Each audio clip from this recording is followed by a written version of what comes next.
Halo para generasi penerus bangsa, selamat wayah kieu, apa kabarnya? Kembali saya akan menemani teman-teman semua selama beberapa menit ke depan yang kali ini masih akan mereview film Final Destination sequel kedua. Dan seperti biasa tidak usah banyak ngocoblak, selamat menyaksikan.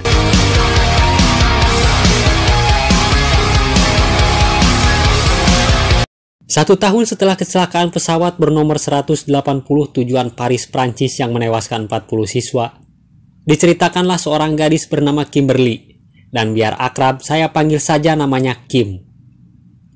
Kim yang saat itu berpamitan kepada sang ayah untuk berlibur bersama teman-temannya ke Ciwidey dalam rangka syukuran kelulusan sekolah mereka.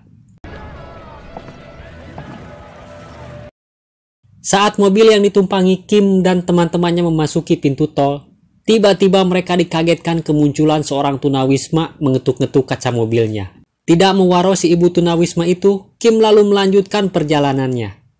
Dan saat mobil melaju di jalan tol, sebuah truk bermuatan kayu menyalip mobilnya Kim. Dan tiba-tiba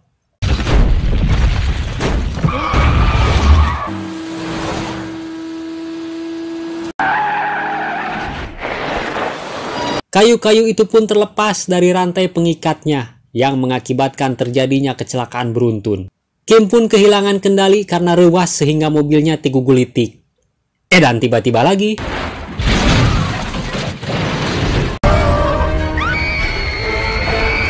ternyata Kim kembali ke awal ketika mobilnya diketuk seorang tunawisma dan ngorenyag setelah mendapati firasat buruk yang akan terjadi beberapa saat lagi. Tidak mau firasatnya menjadi nyata, Kim kemudian memblok jalan sehingga seorang polisi bernama Thomas datang menghampirinya. Thomas lalu menanyakan kenapa ia menghalangi jalan, dan sambil insrek-insrekan, Kim memberitahu Pak Polisi jika akan terjadi kecelakaan yang diakibatkan sebuah truk kayu. Dan tak berselang lama, truk yang dimaksud Kim itu pun melintas, yang lalu terjadilah apa yang Kim barusan katakan. Kim yang berdiri mematung seolah terhipnotis ketika melihat running text bertuliskan 180, nyaris keserempet sebuah truk jika tidak keburu digabruk Thomas. Namun teman-teman Kimberly, mereka semua tewas dalam mobilnya.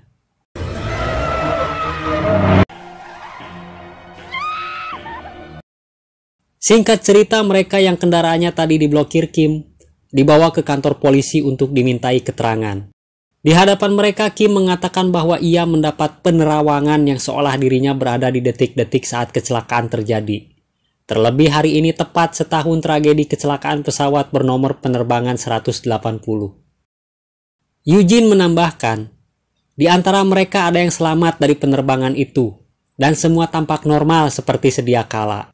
Namun setelah 40 hari, satu persatu mereka yang selamat kemudian tewas mengenaskan dan hanya menyisakan satu orang, yaitu Claire. Singkat cerita, seorang yang selamat dari kecelakaan bernama Evan, sepulang dari kantor polisi memasak mie goreng, yang lalu mie goreng sisa semalam ia buang keluar jendela. Sambil menunggu matang, ia mencoba memakai jam tangan yang ia dapat dari hadiah Ciki. Namun saat akan memakai cincin itu pun jatuh ke lubang cuci piring, dan saat itulah ia terkejut tangannya tak bisa ditarik, yang tentunya membuat si Evan bingung campur panik.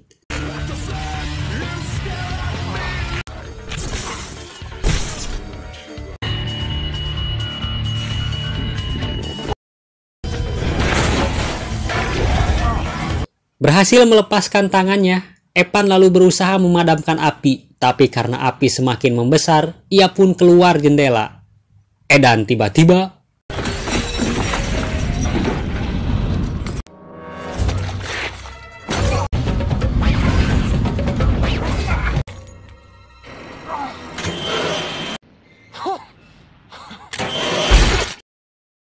Scene lalu berpindah ke Kim yang mana ia kini mengunjungi Claire di rumah sakit jiwa.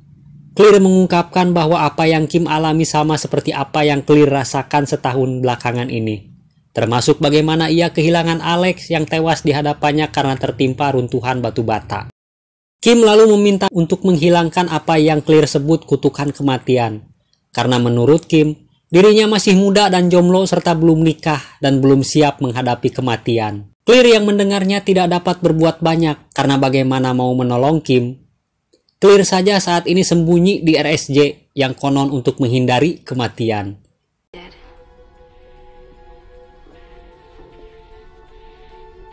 Beberapa saat kemudian Thomas mendatangi rumahnya Kim, mengajak ke pertemuan mereka-mereka yang selamat dari kecelakaan. Dan tiba-tiba Kim melihat ke jendela yang dipenuhi dengan merpati beterbangan, dan Kim menganggapnya sebagai sebuah pertanda. Di tempat yang berbeda di klinik dokter gigi, Nora sedang menunggui tim yang sedang diperiksa giginya. Dan tak lama kejanggalan pun mulai terjadi, seperti filter akuarium yang bocor menyebabkan korsletnya listrik, hingga merpati yang menabrak kaca jendela klinik tersebut.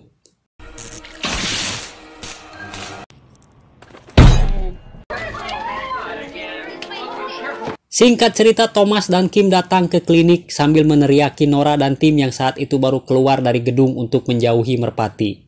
Tapi dasar si tim yang rada bedegong, mendengar teriakannya Kim malah ngahajakeun ngagebah merpati. Yang pada akhirnya merpati itu pun beterbangan membuat seorang pekerja bangunan terkejut dan kehilangan kendali pada alat yang ia gunakan. Beberapa waktu kemudian saat Kim dan Thomas sedang menghuleng, tiba-tiba didatangi Clear yang kini berencana membantu Kimberly CS terbebas dari kutukan kematian. Lalu membawa keduanya menemui William, yaitu si bapak yang di film pertama memberi petuah pada Alex dan Clear. Menurut si bapak, kutukan kematian Kimberly CS tidak bisa dirubah apalagi diundur jika waktunya sudah datang. Walaupun demikian, menurut si bapak kutukan kematian itu bisa dihindari jika hadirnya kehidupan baru di antara mereka. Kim lalu teringat seorang wanita yang juga terbebas dari kecelakaan dan saat ini sedang kandungan karena ulah iseng suaminya, yaitu Isabel. Yang lalu Thomas menghubungi teman-temannya untuk melacak keberadaannya si Ece Isabel. Singkat cerita, semua yang selamat dari kecelakaan berkumpul di apartemennya Thomas untuk menghindari kematian yang saat ini mengintai mereka. Dan Nora yang saat ini berkabung karena kematian anaknya, memilih pulang karena sudah tidak peduli dengan apa yang akan terjadi. Hingga Eugene pun mengikuti Nora pulang. Rory yang menyimpan barang-barangnya, tiba-tiba dikagetkan dengan berjatuhannya barang di gudang. Rory yang melihat bayangan lalu memberitahukan Kim dan bergegas menelepon Nora. Tapi karena sinyalnya jelek, mereka kemudian menyusul Nora berharap masih bisa diselamatkan. Di dalam lift, Nora yang saat itu menerima telepon tiba-tiba rambut panjang nungarumainya terbelit tangan patung yang dibawa si kakek di belakangnya. Karena panik, Nora berlari keluar lift yang pintunya belum sepenuhnya terbuka. Kim yang berada di luar lift berusaha menyelamatkan Nora. Namun sungguh sangat disayangkan, kepala Nora terjepit hingga terlepas dari badannya.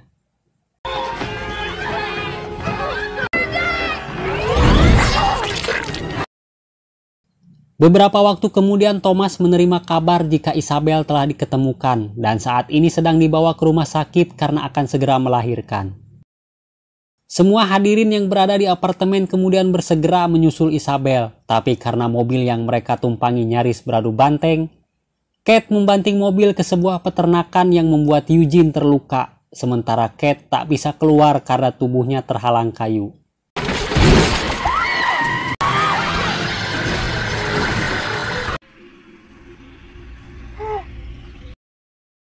Singkat cerita, Eugene dibawa ke rumah sakit dan tak lama berselang sebuah mobil van milik stasiun TV datang meliput kejadian. Tapi karena gurung gusuh, tangki mobil itu pun terkena batu hingga bensinnya bocor.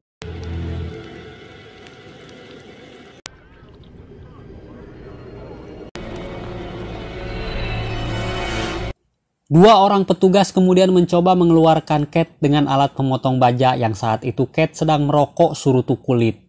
Dan karena tidak berhati-hati, alat pemotong besi itu membuat guncangan hingga airbag mengembang dan kepala Kate tertusuk sebuah pipa.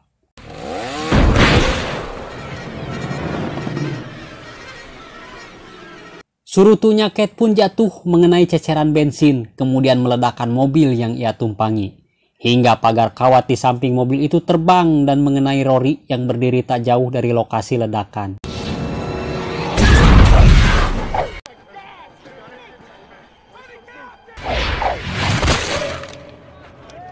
Kini tinggallah Claire, Thomas, dan Kim, yang mereka bertiga langsung ke rumah sakit menyusul Isabel. Dan selama perjalanan, Kim kembali mendapat penerawangan yang mereka khawatirkan akan membahayakan hidupnya Isabel. Sementara itu Eugene yang saat ini sedang dirawat, tiba-tiba peralatan berhenti dan tabung oksigen pun bocor, yang tentu saja membuat Eugene gemper dan saat itu ingat karena dosa. Singkat cerita lagi, Claire, Thomas, dan Kim tiba di rumah sakit. Yang lagi-lagi, Kim mendapat firasat dengan hadirnya wajah seorang dokter seperti sedang mencekik. Dan lalu mereka mencari dokter tersebut. Yang tak berselang lama, mereka pun berhasil menemukan bu dokter yang dimaksud, lalu mengikutinya hingga ke ruangan persalinan Isabel. Yang alhamdulillahnya, Isabel pun melahirkan bayinya dengan selamat. Dan tentu saja kelahiran bayinya Isabel disambut sukacita Kim, Thomas, dan Claire. Namun kebahagiaan itu tak berselang lama karena Kim mendapat penerawangannya kembali. Yang isi penerawangannya adalah sebuah mobil pen tercebur ke dasar danau dengan tangan berlumur darah.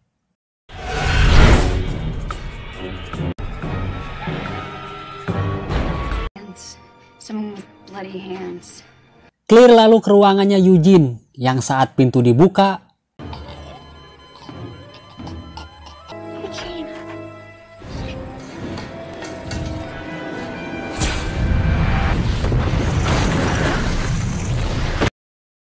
Claire, aktris utama di film pertama itu pun tewas bersama Eugene karena sebuah ledakan. Melihat tangannya berlumuran darah, Kim menyadari bahwa penerawangan yang terlihat beberapa saat lalu tak lain dan tak bukan adalah gambaran dirinya yang tanpa tersurat dan tersirat, seperti meminta Kim membunuh dirinya sendiri untuk menghentikan kutukan. Dan tanpa berpikir panjang, Kim lalu mengendarai ambulan kemudian menerjunkannya ke dasar danau.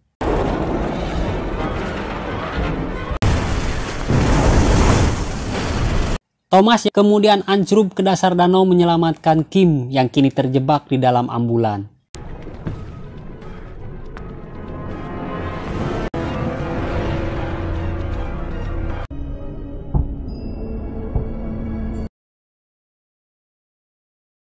Scene kemudian memperlihatkan Kim yang kini sudah sadar dari pingsannya. Yang ternyata, kehidupan baru yang diramal Bapak William itu adalah hidup kembali setelah mati suri.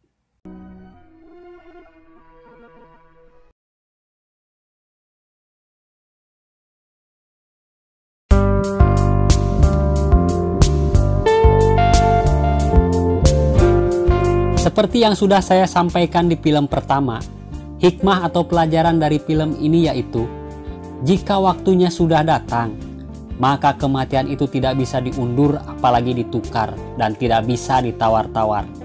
Yang utama dan paling utama untuk kita lakukan menghadapi kematian yang kita tidak tahu kapan datangnya adalah mempersiapkan amal ibadah sebanyak-banyaknya dan berbuat baik kepada setiap sesama manusia tanpa membeda-bedakan.